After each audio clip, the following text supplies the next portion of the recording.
welcome to the adventures. All right, so we're talking about how to beat the odds and be a fit driver. So last week we told you some of the statistics, so just in case you didn't watch that video, go check it out. It talks about how to be active. It tells you about how 7 out of 10 truckers are obese and 17% are morbidly obese. So that's 100 pounds over your ideal body weight. So it is a huge problem, and I know most of you think that we are pretty fit, but we're actually in the higher part of our weight category for our height. So we fall into the slump. I'm 5'11", 175, 180, something like that.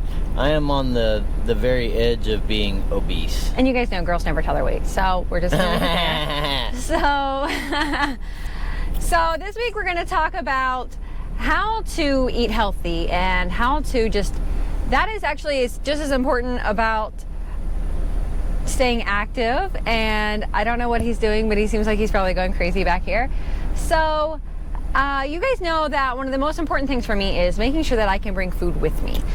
If we're not in our truck that has a refrigerator, then my boss knows that he better send me with a cooler, an electric cooler, not one with ice in it, because then your food just gets soggy. But if that's all you got, then hey, that's all you got. That's what you got. And you can work around it. You can put stuff in Tupperware containers that are Loctite so that water doesn't get in it. So make sure you're sourcing your ingredients as fresh as possible. I know not all of you have the availability that we do, that we get to go home at least 30 hours a weekend so that you can prep food or get it sourced straight from the farm. So I understand that, I get that. But for us, or for those that do get to go home, try to source stuff as local as possible. So buy your meat straight from the farm. I just want to show you something we got straight from the farm. This lady calls it a butter roll, and she makes these right fresh in her shop. And just to give you an idea, we did a little experiment on accident one time and left a package of buns hot dog buns in my trunk for 6 months.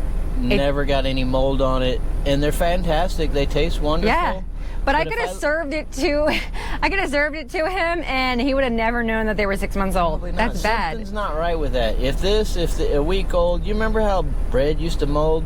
For some reason it doesn't do that anymore, and there's gotta be a reason why. Yeah.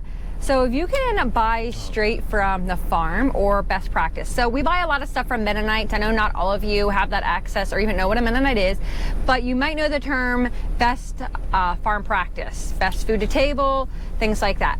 So what does that mean? It's like when people are using the least amount of pesticides, if any at all. So it might be organic, but sometimes you don't have to advertise it as organic to make it organic.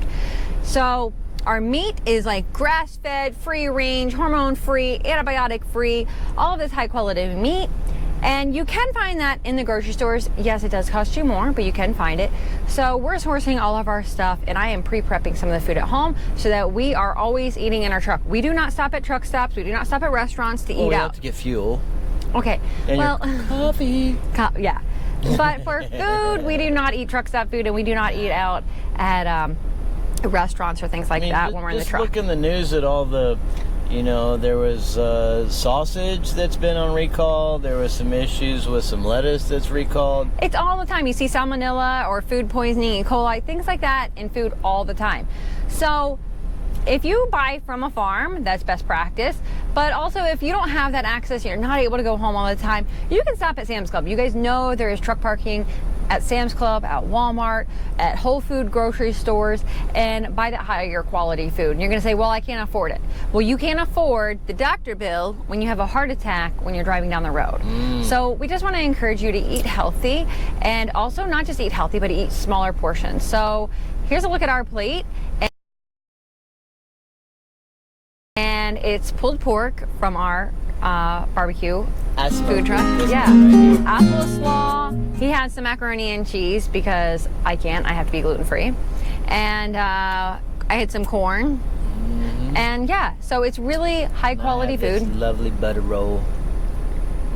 He does like his bread, but now he's going to have a stuffy nose. Yeah, I will. Because he's slightly gluten intolerant.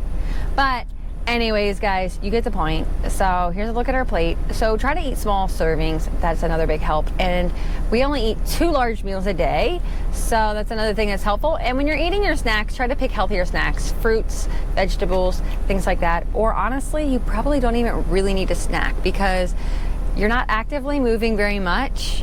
So your body really isn't burning the calories that you're putting in. And that's the biggest problem why truckers are overweight, is because you're not burning the calories that you intake.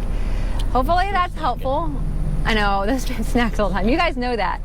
He always has to have Dr. Pepper and snacks. They know that by now. But hopefully that's helpful, guys. You can help beat the odds. I did compromise and I had some trail mix, so that's a good snack. It's nuts and there was some M&Ms in there. So, you know, you can... I bought dried fruit and he was like, there's no M&Ms in here. This guy. All right, guys. Until next time, you guys. All right. So next week, we're going to talk about how to get better sleep. That also has a big impact on how to be fit and how to be a healthier truck driver. So I hope that's encouraging, and stay safe, guys. Bye.